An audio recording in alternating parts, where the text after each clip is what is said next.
এতদিন পাকিস্তান অহংকার করে বলতো যে কাশ্মীর নাকি তাদের ঘাড়ের শিরা, আর এবার ভারতবর্ষ তাদের ঘাড়ের শিরাকে রীতিমতো মুঠোয় ধরে নিয়েছে। আর এর ফলে পাকিস্তানের তরপানি এবং ছটফটানি শুরু হয়ে গিয়েছে। কি কারণ? কারণটা হচ্ছে পাকিস্তান শিরা কেন বলতো, তার কারণ সিন্ধু নদী পাকিস্তানের মূল চালিকা শক্তি ছিল, আর এবার ভারতবর্ষ সেই যে সিন্ধু চুক্তি সেটাকে রদ্দ করে দিয়েইছে। এবার সেটাকে তারা আস্থা করে ফেলছে, একেবারে পার্মানেন্ট আস্থা করে, যাতে আর কোনোদিন এই চুক্তি আর ওপেন না হয় সেই ব্যবস্থা করছে চিরতরে। ভারত সরকার বিভিন্ন রাষ্ট্রায়ত্ত সংস্থার কাছ থেকে ৩,১১৯ কোটি টাকা ঋণ নিচ্ছে। কেন? কারণ তো আছে। কারণ হচ্ছে চেনাব নদীর ওপরে তারা একটি বড় ধরনের বাঁধ তৈরি করতে চাইছে, আর এই বাঁধ তৈরির মধ্যে দিয়ে সেখানে জলবিদ্যুৎ প্রকল্প হবে এবং সেই জলবিদ্যুৎ প্রকল্পের যে জল, সেই জল আবার প্রবাহিত করা হবে জম্মু কাশ্মীর থেকে শুরু করে রাজস্থান, গুজরাট হয়ে তারপর সমুদ্রপথ দেখিয়ে দেওয়া হবে। এই হচ্ছে ভারতের পরিকল্পনা। এইবার এর মধ্যে আর একটা খবরে এসছে, সেটা হচ্ছে এনএসএ অজিত ডোভাল তিনি আবার আইআইটি মাদ্রাসে গিয়ে একেবারে খোলা চ্যালেঞ্জ দিয়ে দিয়েছে পশ্চিমী দুনিয়ার গণমাধ্যম এবং পাকিস্তানের গণমাধ্যমকে। তিনি বলেছেন, মাত্র 23 মিনিটের মধ্যে আমরা 9টি সন্ত্রাসী ঘাঁটিকে নষ্ট করে দিয়েছি এবং একই সঙ্গে পাকিস্তানের বিভিন্ন বিমান ঘাঁটি এবং সেই সমস্ত ছবি, মানে স্যাটেলাইট ছবি আমরা গোটা বিশ্বের সামনে তুলে ধরেছি। অসংখ্য হ্যাঙ্গারের ক্ষতি হয়েছে, অসংখ্য ভবনের ক্ষতি হয়েছে, রানওয়েতে গর্ত হয়ে গিয়েছে, বিভিন্ন জায়গায় তাদের বিমান ধ্বংস হয়ে গিয়েছে। সেই সমস্ত ছবি ভারতবর্ষ প্রমাণস্বরূপ গোটা বিশ্বের কাছে রেখেছে।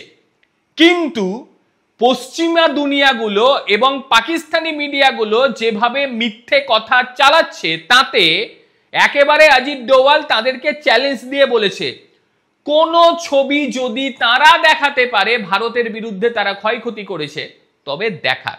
ওই এআই আর গ্রাফিক্স নয়, বাস্তব ছবি তাদের দেখাতে বলেছে। খোলা চ্যালেঞ্জ। পাকিস্তানের ক্ষেত্রে এটা করা কখনোই সম্ভব নয়, তার কারণ তারা ভারতের ক্ষতি করতেই পারেনি। এখানে আবার কিছু মানুষ আছেন যাদের আবার গায়ে জ্বালা ধরে যাবে ভারতের ক্ষতি হয়নি বলে। মানে ভারতের ক্ষতি হলে এদের মজা। আমি জানি না এরা ভারতীয় না পাকিস্তানি না বাংলাদেশি, নামগুলো দেখে তো আবার ভয়ানক ভয়ানক মনে হয় আর কি, আমার জানা নেই।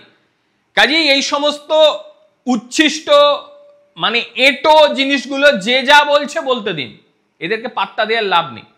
বাস্তব কথা হচ্ছে অজিত ডোভাল বলে দিয়েছে যে একটা সিঙ্গেল ছবি ওই পশ্চিমা দুনিয়ার গণমাধ্যম এবং পাকিস্তানিরা দেখাতে পারবে না, কারণ ভারতবর্ষের এরা একটা চুল পর্যন্ত ছিঁড়তে পারেনি। এটাই নিয়ম, কারণ ভারতবর্ষ এইভাবেই শায়েস্তা করবে এদের। যাই হোক, এবার আসি প্রসঙ্গে। ভারতবর্ষ 109 মিটার উঁচু কংক্রিটের ড্যাম তৈরি করতে চলেছে, 109 মিটার উঁচু, এবং মূলত এই ড্যামটি জম্মু ও কাশ্মীরের চেনাব নদীর ওপর হবে এবং 540 মেগাওয়াটের ক্ষমতা সম্পন্ন একটি প্রকল্প এখানে হতে চলেছে। ইতিমধ্যেই শতদ্রু, বিয়াস এবং রাবি নদীর জল সম্পূর্ণ বন্ধ, যেতে পারছে না, ওই 2-1 ফোঁটা বেরোচ্ছে আর কি, তাতেই পাকিস্তান হয়তো গলা বেজাচ্ছে। কিন্তু সিন্ধু নদীর যা চুক্তি, সেই চুক্তিতে চিনাব এবং সিন্ধু এই নদীর জল পাকিস্তান পেত। এবার এটাও তো বন্ধ হয়ে যাচ্ছে, কারণ পাকিস্তান চেনাব নদীকে ঘিরে একেবারে একটা খালের নেটওয়ার্ক তৈরি করেছিল, খালের নেটওয়ার্ক। সেই নেটওয়ার্কের মাধ্যমে পাকিস্তানের পাঞ্জাব প্রদেশ জল পেত, বিভিন্ন চাষাবাদ ইত্যাদি হতো।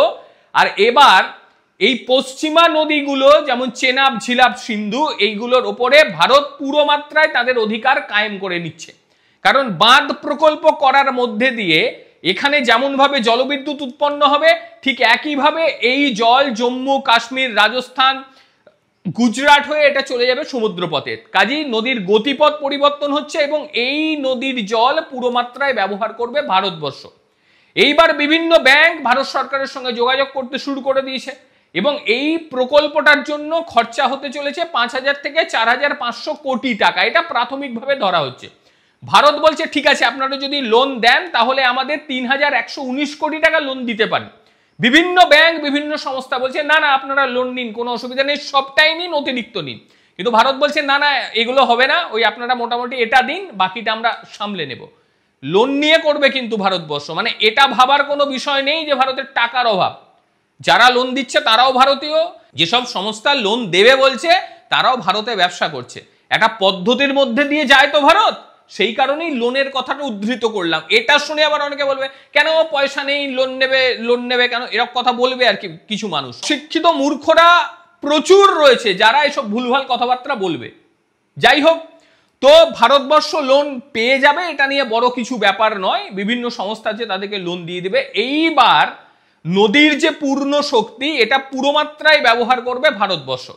আর এখানে যখন বাঁধ নির্মাণ হয়ে যাবে তখন কিন্তু কার্যত সিন্ধু নদীর পুরো মাত্রায় অবসান হয়ে যাবে। এই সিন্ধু চুক্তি আর কোনোদিন ওপেন হওয়ার সম্ভাবনা নেই। সরকার যদি নাও থাকে, অন্য সরকার আসে, তারা ডেফিনেটলি কোনো বাঁধ ভেঙে সিন্ধু নদীর জল পাকিস্তানকে দিতে পারবে না। সে ক্ষমতা নেই, সাধারণ মানুষ তাদের ছাড়বে না। সেই কারণেই পাকিস্তানকে পুরোপুরি নদীর জল থেকে বিচ্যুত করার জন্য ভারত সরকারের এই প্রকল্প। এবং এই প্রকল্প পুরো মাত্রায় যখন সামনে চলে আসবে তখন পাকিস্তান বুঝতে পারবে যে জলকষ্ট কাদের বলে। এখনো পর্যন্ত কিছু জল বেরোচ্ছে আর কি ফুটো ফাটা দিয়ে, সেই জল তারা খাচ্ছে। এইবার সেটাও বন্ধ হয়ে যাবে, পুরো মাত্রায় বিদ্যুৎ উৎপন্ন হবে। হয়তো অল্প 500 মেগাওয়াট 400 মেগাওয়াটটা কোনো ফ্যাক্টর না, কিন্তু বড় যেটা বিষয় যে পাকিস্তান জল পাবে না, কারণ এদের সঙ্গে সদ্ভাব করার কোনো বিষয় নেই। আজিজ ডোভালের কথার পর পাকিস্তানের বক্তব্য এসছে, তাদের বক্তব্য শুনলে তো হাসবেন। তারা বলছে না না এই ধরনের কথা তার বলা উচিত হয়নি, আমরা আলোচনায় বসতে চাই, আমরা আলোচনা করতে চাই। এই দেশটার সঙ্গে আলোচনা হয় কি করে? এর আগে আমরা দেখেছিলাম ভারতের তরফ থেকে অটল বিহারী বাজপেয়ী সেখানে গিয়েছিল বন্ধুত্বের হাত নিয়ে। তার পরবর্তীতে তার পিঠে, ভারতের পিঠে ছোঁড়া মেরেছে এই পাকিস্তান। কিভাবে? কারগিল দিয়ে। সুতরাং এই দেশটা একেবারে নিকৃষ্ট দেশ। এদের সঙ্গে সদ্ভাব রাখার মতন কোনো রকম ইচ্ছে ভারতবর্ষের নেই। যারা একবার পিঠে ছোড়া মারতে পারে এরা বহুবার মারতে পারে, কারণ এখানে যে মানবগুলো বাস করে তারা মানুষ নয়, তারা নিকৃষ্ট কীট, এরা অন্য কিচ্ছু নয়। এদের দ্বারা সমাজে কোনো উপকার হবে না। আর এখন এদের সংস্পর্শে আরেকটা দেশও হয়েছে, সেটা আপনারা জানেন। এরাও ধ্বংস হবে এদের মতো, সময় বেশি দিন লাগবে না। যাই হোক, আমাদের ভারতবর্ষ আগ বাড়িয়ে কাউরির পেছনে লাগে না, লাগার প্রয়োজন নেই। ভারত নিজের মতন থাকতে পছন্দ করে। কিন্তু ভারতের গায়ে যদি কেউ চিমটি কাটে তার পরিণাম এই পাকিস্তানিদের থেকেও ভয়ঙ্কর হবে এরপরে। যাই হোক, আজকের প্রতিবেদন আপনাদের ঠিক কিরকম লাগলো অবশ্যই জানাবেন। প্রত্যেকে ভালো থাকবেন, সুস্থ থাকবেন। আবারও দেখা হবে অন্য কোনো দিন অন্য কোনো ভিডিওতে। ততক্ষণের জন্য নমস্কার, ভালো থাকবেন।